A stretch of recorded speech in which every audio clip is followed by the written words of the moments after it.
Hey, welcome, all my right thinkers. Thanks for tuning in. Check out your boy, P Funk, thinking right out here in the lab, and I'm in the book Egyptian Yoga, the philosophy of enlightenment. We about to lift the veil of ignorance, as they say.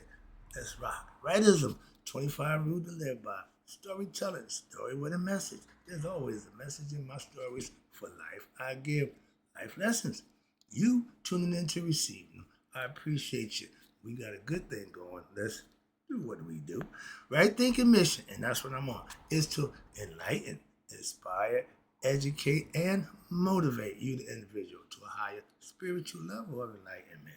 Right thinking's way of life through mental and spiritual discipline, practice daily, will help and guide you to obtain your goal of reaching spiritual enlightenment, aka know thyself.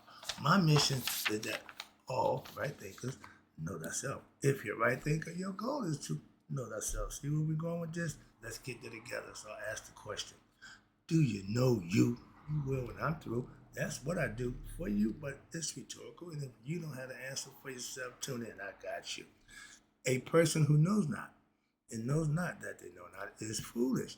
Disregard them. Don't be them. A person who knows not and knows that they know not is simple, but you can teach them. That's why I do what I do for you. I appreciate you too. Stay tuned. I got more for you. A person who knows not and believe and think that they know is dangerous. Avoid them. I do.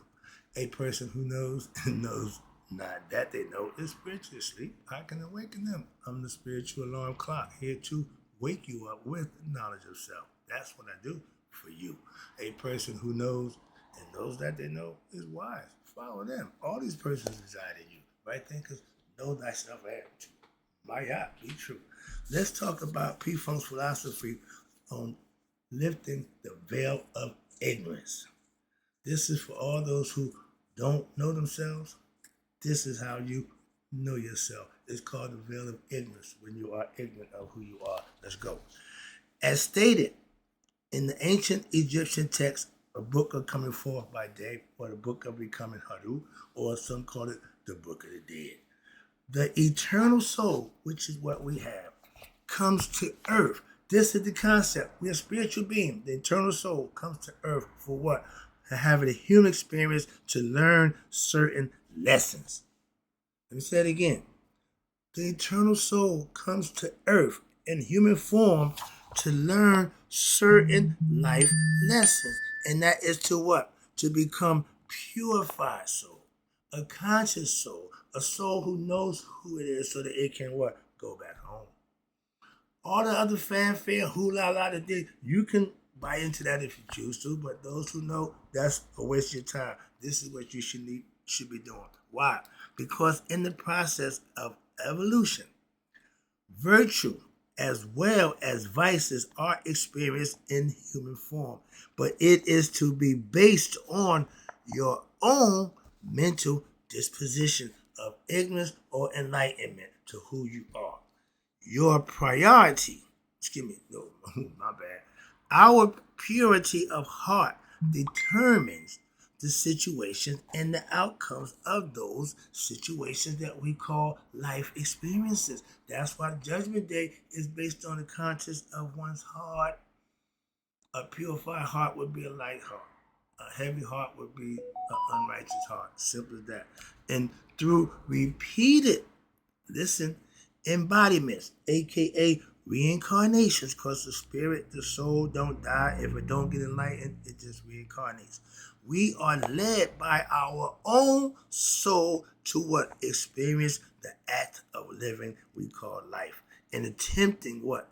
All the time to find that ultimate absolute bliss or hotep, peace within oneself, that comes by knowing thyself. And by doing that, you will eliminate all your pains and sufferings. That's because the ego will have the physical body doing things that it's going to have to pay the consequences for. Watch this. Now, it is because of the veil of what? Ignorance. That means you don't know who you are. That's why you are doing things you're doing. But as to the you are ignorant to your true nature of your soul, and it is of God, that we interact with the universe as if it really exists, as if we were interacting with an entity other than what ourselves. We are all one part of God. But if we knew the truth, right there, if we knew ourselves, we knew the truth, we would now become what we call enlightened sages and saints. Me and my pastor both know God. We both took different routes to get to know God. But he did it the saintly way, which is religious. I did it the sage way, which is in philosophy and enlightenment and practicing. Same thing, different ways, but both of us got to God. That's my point. Ain't no one set way, ain't no wrong way. The only wrong way is the one you don't try, or the one you won't put yourself into. If it's available, try it. Why? You don't know till you try it. And thereby, you're only able to achieving ultimate freedom by what? Reaching that level of knowledge of self. This point is the main theme of right thinking philosophy, aka Egyptian yoga. And it will be elaborated on throughout this book to get you to what? Spiritual enlightenment, aka know thyself. These are the things that help you do that. I just gave you my philosophy. Now, when the spirit, innermost self, which that's what we are, is ready, watch this, to make the final journey home. It done got tired of your nonsense over and over the same thing. All right, I'm getting tired. Now it's going to what? It's going, when it gets to the final journey, it's way what? Back to source, aka back home, to God.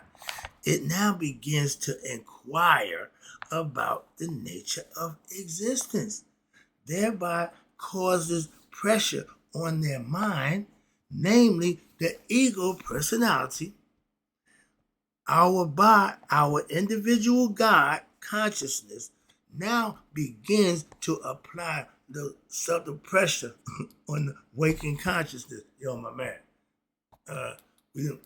man, you need to start doing something about this damn thing here. Wow, we done did it a few times too many. How about you stop the damn cycle? Okay, that means get enlightenment. Know who you are. Wow, we can't go home until that happens. And, we don't figure it out. The spirit don't figure it out. The person who in consciousness, which is you right now. Our individual God, okay, is what begins to push up on you, so to speak, and is your waking consciousness in the form of what they call subtle suggestions. Don't you want to go home? Ain't you tired of this? But we begin now to start to recognize through wisdom and experience of our ancient scriptures, following, studying, and practicing them. And you now develop a personal interest in what? Certain books, such as this one. Certain people, such as myself, who what? Give you information. Now you want to, oh yeah, there you go. Come on, I'm waiting for you. Don't worry about it. I got you. But that which is fundamentally truth, the substantial reality is beyond true naming. But the wise men who got conscious understanding call it the all. God, never rule, never trip. Everybody got a name for it, but the wise man just say the all.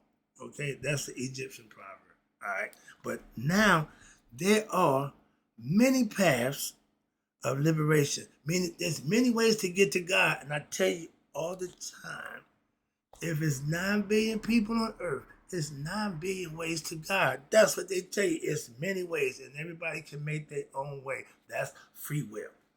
Okay, that's the potential for every human being that they have. It's up to you to make the choices to do or not do. So, but they all lead to the same destination. My pastor used the Bible. I used the Egyptian philosophy. To what? The one. The all. We call him God now. And that is what? Within us and all things. That's Amun, the hidden spirit. We knew that. So whatever religion you profess, it don't make a difference. If you practice understanding, you will get there too. So this world of apparent multiplicity, choices with many different objects and people is really a manifestation of what? The one true reality. We all living in the circle under God's auspiciousness in his world. He just make it possible for us to have our individual beings. Okay. And the spirit and the conscious is a gimmick. But the spirit, he wants it back. It's on the loaner. Okay, you don't own it. But you got to purify it, cleanse it, and bring it hard, wash it, and bring it back home. Pure. Like you started out. Complete understanding of this most important point leads you to the realization of what? Truth. The spirit that's in us lives. The consciousness that's given to us had to become conscious of itself, know itself, connect with the spirit, heart, mind coherence, find God, you go home. But this is what we call, again, modern day. This is the new word, self-mastery. Knowing thyself is self-mastery. Okay, self-knowledge, mastering that, self-mastery. Again, that's knowing thyself. Whatever you want to call it, don't make a difference to me. But the goal is to do it. What you call it don't really matter much. But when you do it, you can call it whatever you want. But cosmic consciousness, again, another word for it, liberation, spiritual enlightenment, salvation, a bunch of stuff you call it. But every one of them have to have the same work to make it happen for them. Put in the work. Okay, salvation. Okay. Now, there's two words right here. Dispassion. That means I'm not emotionally involved in the situation. Take your emotions about a situation. Don't involve it in the situation. That way you can think clear, rational, without being emotionally involved. It's hard to think when the heart is involved. So you have dispassion and detachment. Don't get involved one way or another. Just stick with the rules, hear what they got to say, and make your assessment, your judgment based on that. Don't get involved. Why? Because passion and detachment are indispensable science that you can use and practice once an understanding of what? The teachings has begun to take root in your heart. You will have discernment, and your will and understanding will be sharper as long as you don't get emotionally involved and put yourself involved in a situation that all you had to do is observe and make a decision. Neither loving nor hating, neither wanting or not wanting. All actions should be based on and guided by Mayat. That's fair, truth, justice, righteousness, and balance. In reciprocity. That means it should give as well as receive. That's how you keep it going. Okay, that's the eternity side. But all those things should be done with Mayat concept. No longer is there any action, reaction, mentality. Why? That's egoistic reaction. If you react before you think, if you talk before you think, you're going to do and say things that you regret. Simple. So by doing something or someone, saying something to someone because what? They did something or said something to you, you go back at them. Reaction, that knee-jerk reaction, that's always the bad decision. Think first, react second. One is more and more able to be able to control one's what? Emotions, their ego, and your behavior. If not, your emotion will drive you to react and do things that, you will have to regret doing. Because once you do it, you can't take it back. Saying it, can't take it back. So be careful. No longer will it be necessary for you to act like an animal or to indulge in one's egoistic nonsense when you is ridiculous, or with either you ridicule by being ridiculed or praised. You act the fool whether it's good or bad. That's not good. That's the ego. When it's good, it's happy. When it's praised, yeah. But if it's ridicule, it's gonna flip out. Okay, y'all call it crashing out. But one will live above these ignorant actions and concepts of praise or ridicule. Why? When one lives with one's divine essence and the knowledge of truth, if you are in pursuit of the truth, That's what my philosophy gives you. Now you will recognize your own ignorance of others.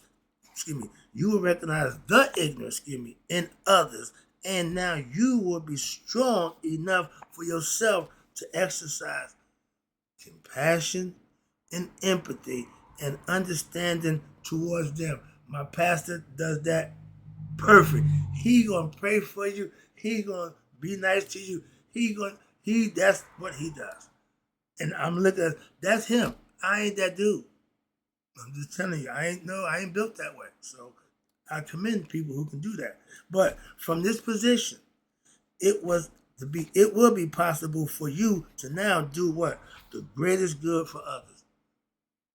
Makes sense. Makes sense. Makes a lot of sense. Okay? So thus a true transformation will be able to occur. In earnest, when you do give and be your best, that's where the transformation takes place. A caterpillar, if he don't get to the cocoon, he won't transform. Ignorant people, if you don't get enlightenment, you don't work to be self-mastery, you will not know yourself. Simple, same concept. But in ancient Egypt, the mythology from the scarab is the symbol of what? Transformation. From mortal to what? Spiritual. From matter to spirit, or spiritual consciousness. You have to become spiritually conscious. I just gave you a lesson about spirit and science. Belief system don't want science. Spirituality have no problem with science. Why? They prove each other. They go together. Spirit and matter. That's what you got to have. Consciousness is the spirit. Physical is the matter. But this is the scarab. And if you look at the scarab and look at the brain, the back of the scarab, the dung beetle, looks just like the brain. The suture just like that. That's how it looks. Okay? That's one of the reasons why they use it for the concept of transformation. Early morning sunrise is recognized by scarab, Kepri. But this is the nurturing of what we call baby Haru. That's a young you. Your spirit needs to be nurtured. And that's your divine soul. I tell you, Haru is the spirit that's in me and you. We all have the same spirit from the same God, same Father. Okay? That makes us brothers and sisters in spirit. By Mother Aset, life-giving force, the female. Love, foundation, nourishment, and support. Ain't that what mothers do? I get all that from my mom. Okay? And mothers naturally do that for their children. In secret hiding, she kept him under wraps until he was old enough to what? To do battle with his Uncle Set, which represents his ego self. She was preparing him to make sure the ego don't get you like it did your father. And these are qualities that she said to him. Greed, ignorance, all those is egoistic tendencies. You got to fight them off, eradicate them in your personality.